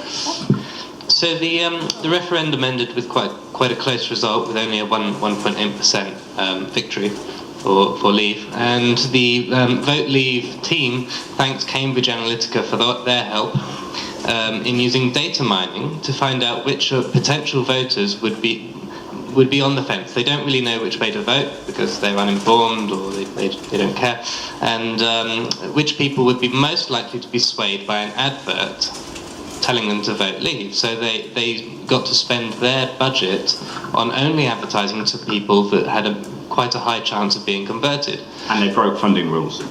Yeah. They did do that. But I think it is quite concerning that companies that are able to do this can sway the results of votes, not only in England but also the American vote for Donald Trump, using the same company actually. I think it's quite concerning for. I think it's also worse because the gap between Leave and Remain is also, for most polls that have been done, the people who have changed their mind is now bigger than that gap. So the polling in Northern Ireland this week has found a 13% swing to Remain. So it's now 69% Remain. So, the idea that we can't change our minds. So if I said to you, right, can you go and buy some broccoli from One Stop?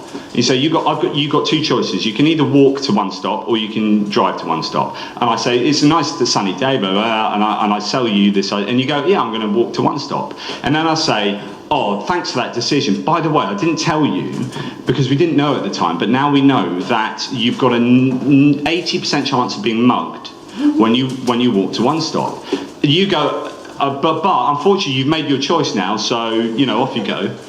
No, you can't change your mind. This idea that we can't change our minds, or we can't have another referendum because we've had one and that's it, I find it really odd, because do you know what? I change my mind all the time, especially when I'm given more information. Okay. Well, I want to respond to. No, hang on, Paul. I want to respond to Dan, and then I'll just briefly respond to that. I'm slightly concerned with the implication that one or two adverts can actually sway these kind of voters. I mean, this is a broader problem with democracy, in the sense that it's very easy. I mean, I think it's actually very easy to get good quality information during the campaign. In fact, I don't think there was any reason for anyone to take any notice of the campaigns at all on either side, because we know that campaigns are pure propaganda. Just completely disregard them, get the information, and then make an educated, vote in an educated manner. I know that I'm actually sort of preaching this ideal of democracy, but that's partly why I'm passionate about running Dorset Humanists. At least we had a public debate on the subject, and at least we tried to inform people. So I do think there is a problem, there is a real problem with the ignorance of the British public. I do agree that there are problems with newspapers, but this is why I say to people, don't read newspapers, don't read any newspapers, don't read The Guardian either, because all newspapers are just propaganda sheets. Well, that's very ideal. Where'd you go? But the biggest discriminator between those who voted Remain and those who voted Brexit was university education. That's the single biggest discriminator.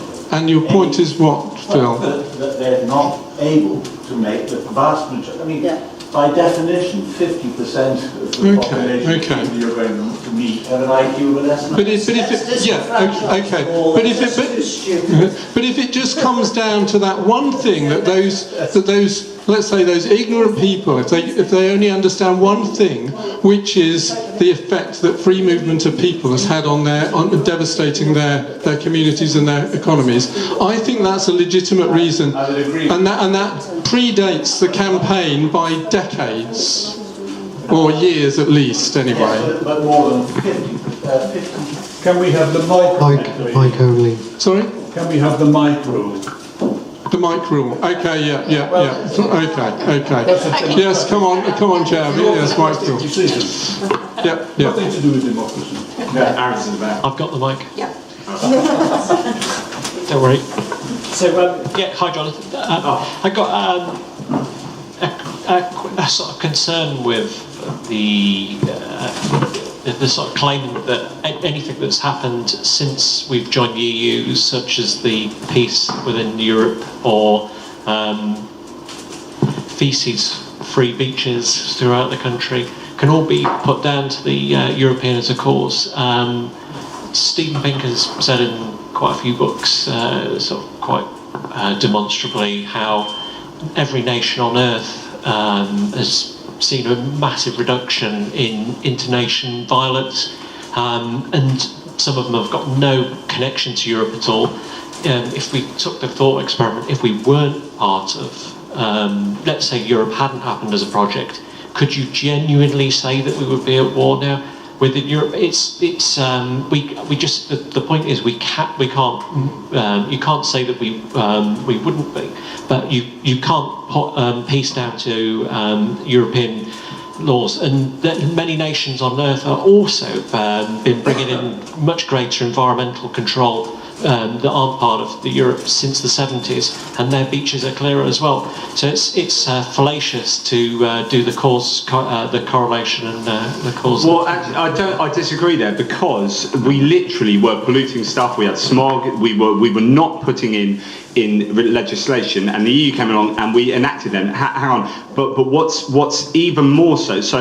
In 2013, George Osborne wanted us to be taken out of the Habitats and Birds directives. He wanted us taken out of, and we were still fully in the EU. The referendum wasn't even on the cards. He wanted us taken out of so much environmental legislation. So I disagree with that, because the evidence is pretty clear. We were polluting. We joined the EU. The EU made a bunch of rules that said we couldn't pollute, and we'd be fined if we did. And we cleaned up our act to go in line with that. And then when we got everything cleaned up, we wanted to save money and cut regulation and attract businesses to our shore. He wanted us to deregulate, but he didn't get that through. So I would disagree on that. You've got to compare against the other states, nation states, and if you look at the graphs of the environmental improvements, they're there whether you're in the EU or not. Yeah. And that's the same for the peace and war, which you didn't know. You're making claims about other nations, of course. So let's take the environment of a South American country, North American country, Australasia. The environmental controls have improved in all. So let's look at, say, the Amazon rainforest, South America, just been destroyed. Let's look at oil pipelines in Venezuela. Let's look at. I would just disagree with you entirely on those claims. That's anecdotal, isn't it? Well, so's your claims. You're making claims. Look at these other nations. Their environment's brilliant, and yet you're not giving me any citations or any. The Clean Air Act of 1956. Hang on, no, we need to stick to the mic rule because people can't hear you, unfortunately. Okay. Thank you. Okay. 1956. We didn't join the EU till 1973. That's not to say we can't make legislation in the history of British democracy for the good of our nation. Do you know why we didn't make that vote? We didn't make it because it was a morally right thing to do. We made it because we were living in smog and people were dying. Right? That isn't a moral piece of legislation. That is not morally led. That is to say, pragmatically, if we don't do this, then we're going to be spending money on the NHS. We're going to be spending. You can't do work. We'll lose work days. Blah blah blah. So I would actually call that into defence from my point. Man moved out of the cave into the 21st century, and every civilised nation like Canada, Australia, New Zealand, and the rest of the list. But those aren't my points. Greece, Portugal and Ireland had to fall down before the EU would do anything, and then did nothing, and would just say, we're going to go on this course, if you're not keeping up, then you just fall behind, and away they walked. Peace in Europe, thank God for NATO, if I can use the God word, sorry Lynn. So yes, NATO was the case there. If the EU wasn't there, NATO would have still kept us together, and will continue to do so. 651 votes in the EU House, we have 71. If this room now was the EU chamber, and you were France, and you were Germany, you would outvote us on every decision that all the 28 people here ever wished to make. We only have one vote in the Parliament here for living here, so that doesn't really matter. We do, but David's covered those points. Of course that's the case. It's representative of geography. Yeah. But that's what I'm saying, that if everybody in the UK wanted to vote, and of course we don't because some vote Lib Dem, Conservative, Labour, but if we all stuck together, we still couldn't outvote anybody else in Europe. Yeah, but we can't outvote anyone in our House of Commons now with what we believe in Bournemouth. That's exactly the point. It's geographically representative, and the amount of MEPs are represented by the size of the countries dictate the amount of MEPs. So I absolutely agree. That's right, and that's democracy. But in the same way that Scotland can never outvote the rest of the UK, no matter what they say, if they all there stick are fewer together, people there. They never. Well, I think. But actually, Go on, excited. Right, the SNP and Scotland, due to first past the post, has the lowest number of votes per MP in the whole of Britain. So Scotland is a great example of democracy going wrong. There are 56,000 people per vote, right? Per MP. 56,000. UKIP, 4 million per vote. That's how broken our system is. So thank you, I agree. Well, that was my next point actually. The AV vote I actually voted for, but once we had the coalition government, I'm back with Steve that I wouldn't want to go down that route now, because if you have to compromise on every vote, you never get one party in charge. And that coalition government is one of the most successful in history for making decisions. And your big point on democracy, and you said about the choice to leave the EU, that if we leave the EU, other countries might follow. Why not give them the choice? I'm not giving them the choice. You said it would be disastrous if other countries also left after us. It would be disastrous for the EU. Well, yes. But if that's the choice of the people, that's the choice of the people. Yes, it is. Yeah.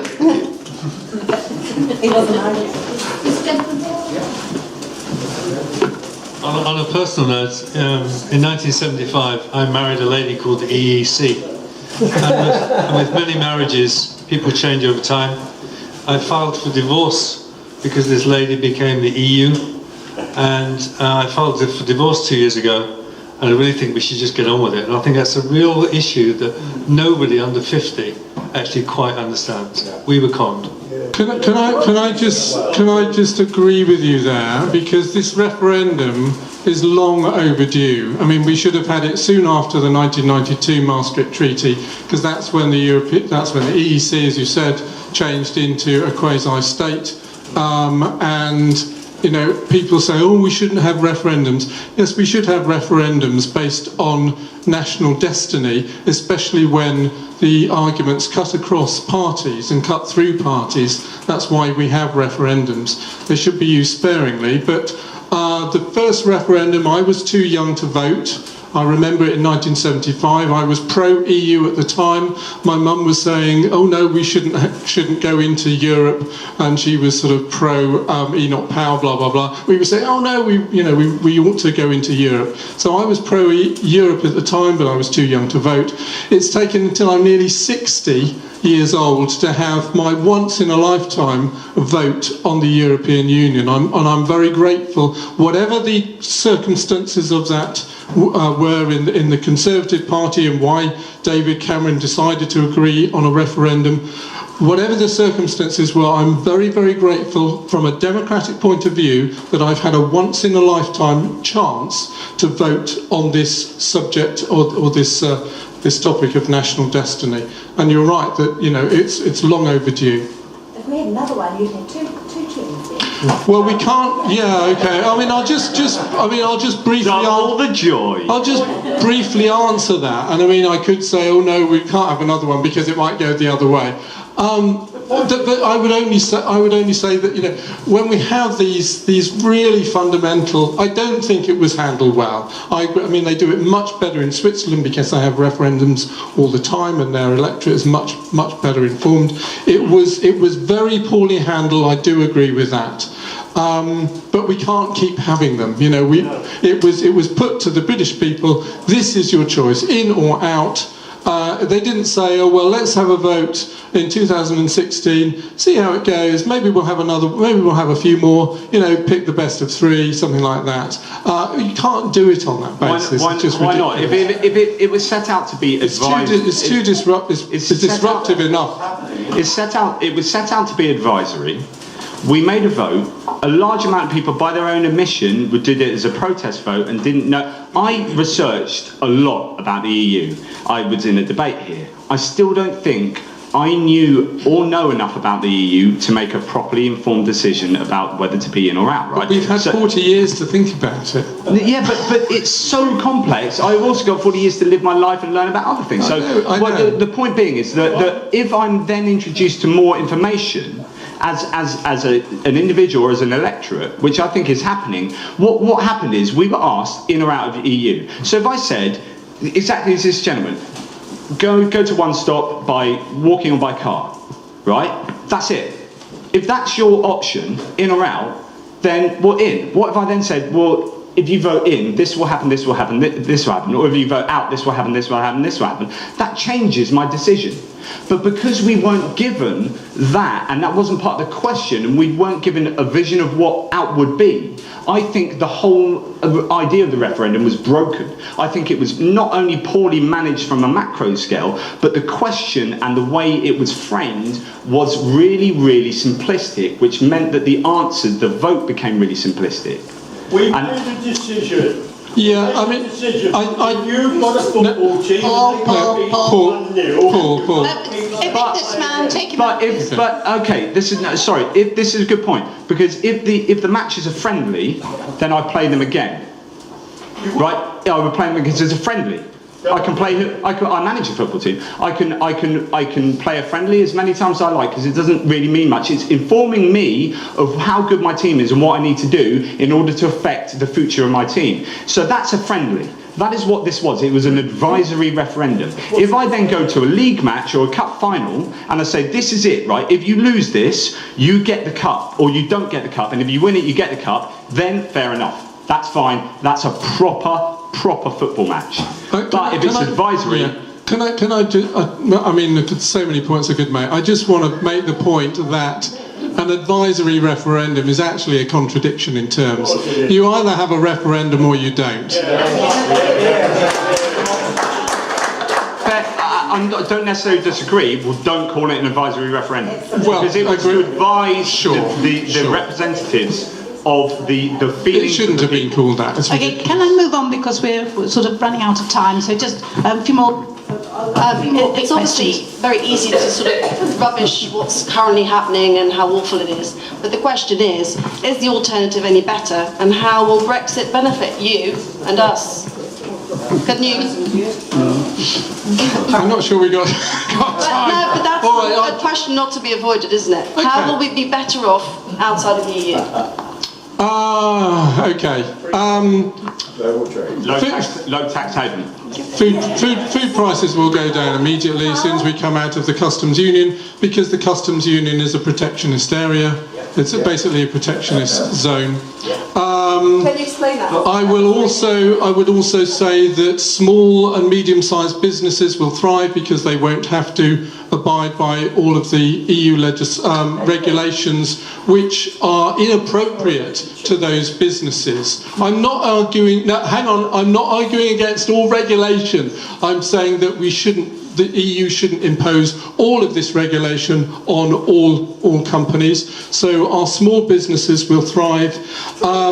We will be able to do trade deals around the world much more easily than the European Union. The European Union has taken 27 years to try and have a free trade agreement with America, and it still can't do it because it's too cumbersome and it has too many countries.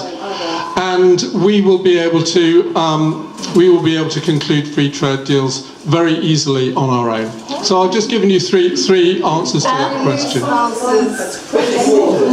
Jonathan? On that, before we move on. I remember getting a job before I became a teacher for a large corporation, and they made me sign out of EU working rights legislation, and I just thought that's a really good piece of legislation, and I'm being forced by my corporation to sign out that, and I was dead against that.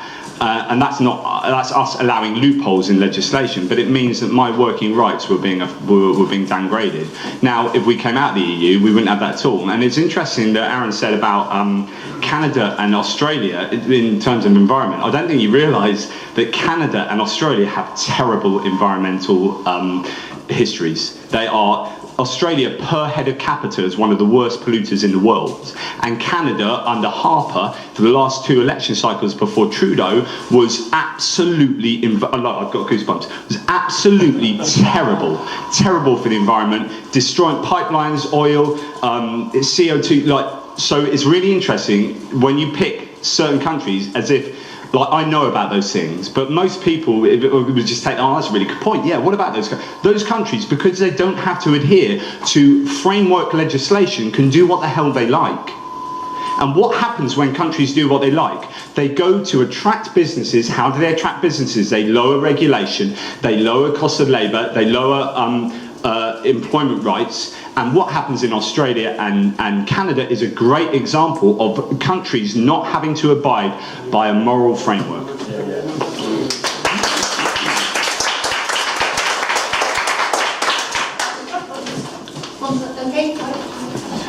Sorry, first of all, just to say that I think both speakers are very well informed and very eloquent, and certainly better informed than me.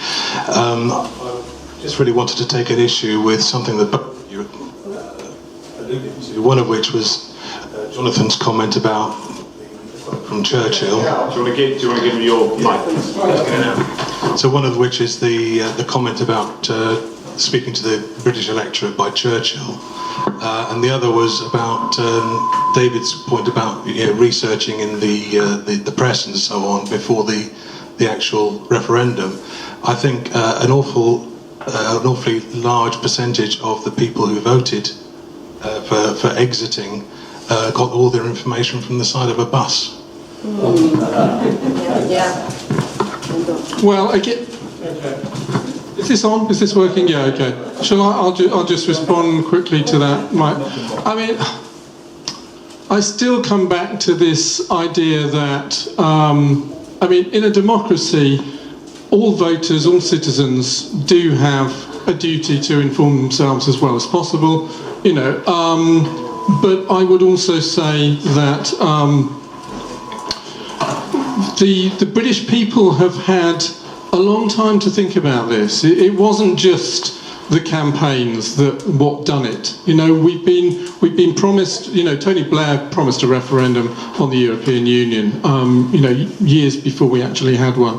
This is long overdue. The British people, even if it does come down to a couple of issues like free movement of people and the idea of sovereignty, even if it does come down to those a couple of simple issues, that is their democratic right to reduce it to those small, well, just a couple of issues, rather than saying, oh, everyone needs a kind of master's degree to be able to say whether it's going to be good or bad economically.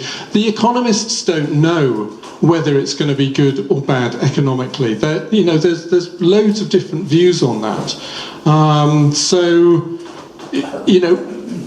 All I would say is it was democratically legitimate because we've had a long time to think about this. That would be my view. My point is neither going to support or go against Brexit, but it's interesting talking about neoliberalism. So Milton Friedman, who you mentioned, one of the core components of neoliberalism is that consumers make all the decisions, right? So consumers in capitalism are the ones who arbitrate for everything because they demand things, and this is based on this idea called Homo economicus. So Homo economicus, which is what Milton Friedman and the Chicago boys sort of espouse, which is the idea that humans make rational choices.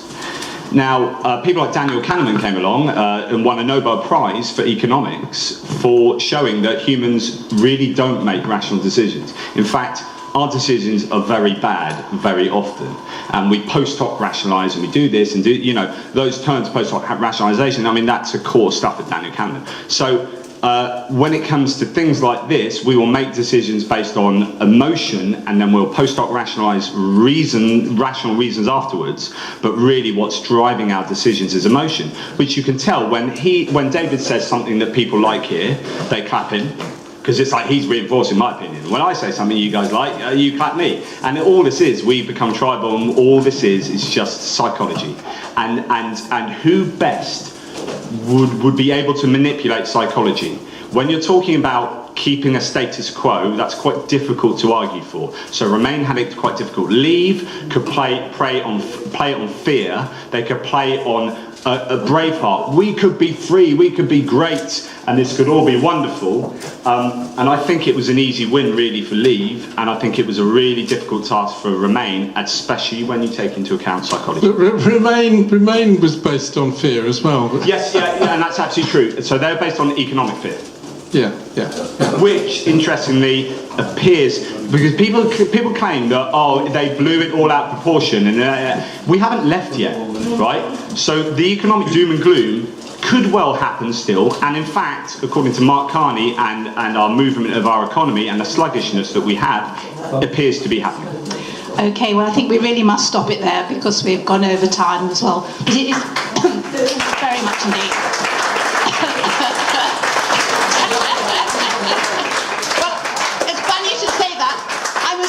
How can we resolve this issue and I just wondered if perhaps if all the chaps take their shirts off and we have a sort of mass wrestle and we see whoever wins. Aaron's starting the thing, and we can decide on that basis. I think it's as good as any, don't you? Yes, thank you.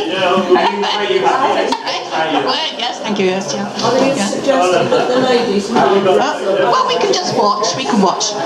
Okay, I'll move on. Can we have a show of hands? Aaron wants to. How are we going to frame this sort of? So optimistic or pessimistic? Is that the way we want to frame it? Right. Okay. We're going to put your hands up if you're optimistic about Brexit or you're pessimistic. So hands up, optimistic about Brexit, going out of Brexit. It's pretty 50. And now pessimistic about Brexit. We'll find out in 50,000 years' time. It'll all be fine by then. Okay, thank you. We've just got a few notices.